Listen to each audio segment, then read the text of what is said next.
Bonjour ici, bonjour, bonjour là-bas, bonjour partout, bonjour l'Afrique, bonjour l'Amérique, bonjour l'Europe, bonjour l'Asie, bonjour, bonjour, bonjour, bonjour partout, partout. J'espère que vous allez bien. Moi, je vais très bien. Je rends grâce à Dieu.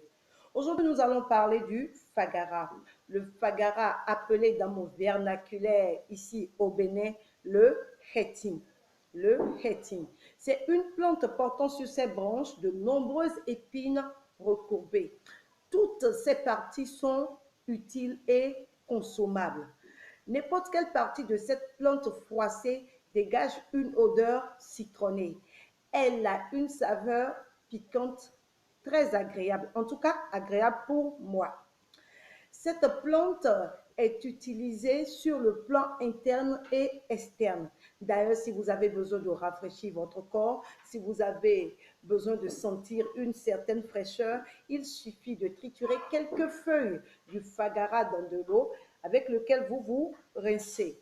Sur le plan interne, le fagara est comme un antidrépanocytaire, un fébrifuge et un antiparasitaire.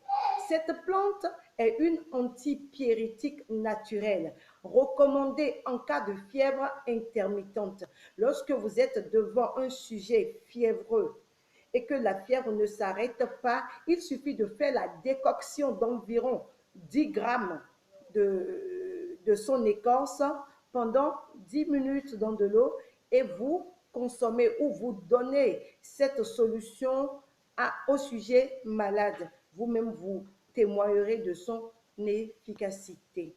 Sur le plan externe, cette plante est un antimicrobien, c'est un antibactérien, donc elle traite les infections de la peau, les plaies et tout ce que vous voulez, en tout cas, toutes les infections de la peau. Comment ça se passe? Il suffit juste de macérer quelques feuilles et de passer la solution de la macération sur les parties atteintes de la peau. Vous pouvez le faire en macération comme en hydrolat. En cas de drépanocytaire, lorsque vous êtes face à un sujet drépanocytaire en pleine crise, il suffit simplement de lui administrer environ 1 gramme de poudre des racines du fagara. Environ 1 gramme, je vous dis, les crises vont disparaître en même temps et complètement. En cas de drépanocytose, il faut macérer environ 100 grammes de racines du fagara dans 100 millilitres d'eau qu'il faut boire 15 millilitres par jour, c'est-à-dire 5 millilitres par prise. Le fagara ne néglige non plus les infections buccales. Elle est très réputée dans le traitement des, des douleurs dentaires, gingivites, tout ce que vous connaissez.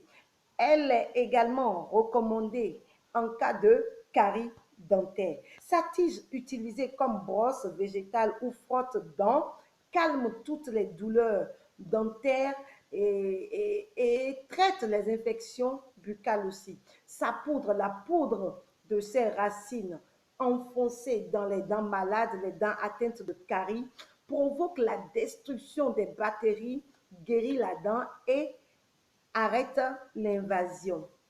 C'est tout ce que moi j'ai à partager avec vous sur le Fagara. Je vous invite à vous abonner à cette chaîne pour son élargissement. Si vous avez ou si vous connaissez d'autres propriétés du Fagara, merci de me les notifier dans les commentaires. Si vous avez aimé ma vidéo, je serai heureuse de le savoir. Même si vous ne l'aimez pas, je veux savoir aussi afin de m'améliorer. Sur ce, je vous dis merci. Bye bye. À plus tard pour un nouveau numéro. Bye.